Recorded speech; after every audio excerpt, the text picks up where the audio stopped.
Dinner had already settled into its usual pattern before anything happened. The same chairs, the same jokes. The same way everyone seemed to know where they belonged without thinking about it. Ellen sat halfway down the table, not at the edge, not quite in the center. A place that suggested inclusion without importance. She had brought a salad, something simple, something that didn't invite commentary. Across from her, her sister was mid-story, laughing in that easy, practiced way that filled the room without effort. And then she tells me she's busy again, she said, glancing toward Ellen with a smile that wasn't unkind, just familiar. She's always been that way, Ellen and her little hobby. A few people chuckled. Not loudly. Just enough to keep things moving. Ellen lowered her eyes briefly, adjusting her against the plate. The word didn't sting anymore. Not in the way it used to. It had been years since she tried to explain it properly. At first, she had, early on. When it still felt possible that the details might matter. But explanations had a way of dissolving into confusion, then into disinterest. And eventually into something that felt like she was asking for validation she wasn't going to get. So she stopped. Hobby was easier for everyone. She nodded once, as if agreeing with the version of herself they understood.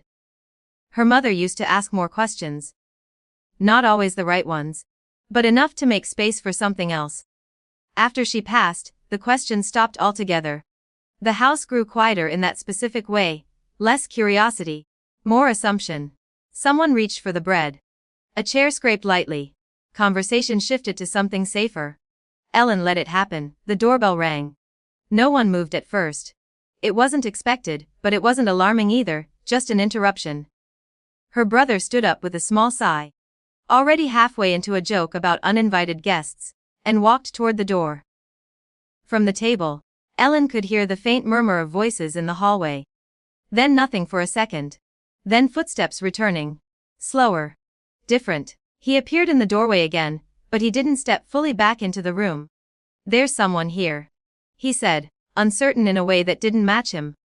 Behind him, a man in full dress uniform stepped forward. The room didn't understand it immediately. Not consciously. But something about the uniform, the precision, the weight of it, shifted the air before anyone spoke. He paused just inside the dining room, taking in the table, the faces, the small domestic scene that had no context for him. I'm looking for First Sergeant Vance. No one answered. 14 Forks stopped moving almost at the same time, though no one had coordinated it. The title didn't attach itself to anyone in their minds. It hovered there, formal and misplaced. Then slowly attention turned. Ellen hadn't moved, she looked up. Meeting his gaze with a kind of quiet recognition that didn't need to form into words right away, he gave a slight nod. Not casual. Not overly formal. Something in between. Ma'am. It landed gently, but it landed clearly. Her sister's smile faded first, not dramatically, just enough that it didn't return. I think. Her brother started, then stopped, looking between them as if waiting for something to correct itself. Ellen placed her fork down. Carefully. Not because her hands were shaking but because she didn't want them to. I didn't know you were coming, she said. I was in the area. He replied. Thought it was overdue. There was no performance in his voice. No attempt to fill the silence that followed. Just presence. Someone shifted in their seat. A glass was set down too quickly. First Sergeant, her sister repeated, the words unfamiliar in her mouth. Ellen didn't answer immediately, for a moment. She seemed to consider something, not whether to explain, but whether it was necessary. It's just a rank, she said finally. It sounded smaller than it was. Or maybe it sounded exactly as she intended. The Brigadier General remained standing. He didn't elaborate either. Didn't list accomplishments, didn't provide context. But his posture, the way he held himself in relation to her, it made explanation unnecessary. I won't interrupt, he said. I only wanted to confirm something in person. Ellen nodded again. Thank you for coming. Then he added, almost as an afterthought. The citation's been finalized. She absorbed that quietly. No visible reaction beyond a sliding at the corners of her eyes. I appreciate that. He inclined his head once more, then turned to leave as simply as he had entered. The door closed behind him with a soft, unremarkable sound. But nothing in the room returned to what it had been. No one picked up their fork right away. Her sister looked at her, really looked this time, as if trying to locate something that had always been there but never examined. Ellen. She started, but didn't finish.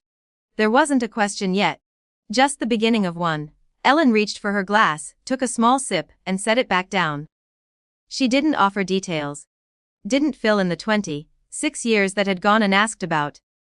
The absence of photos on the walls suddenly felt less like an oversight, and more like a boundary no one had noticed.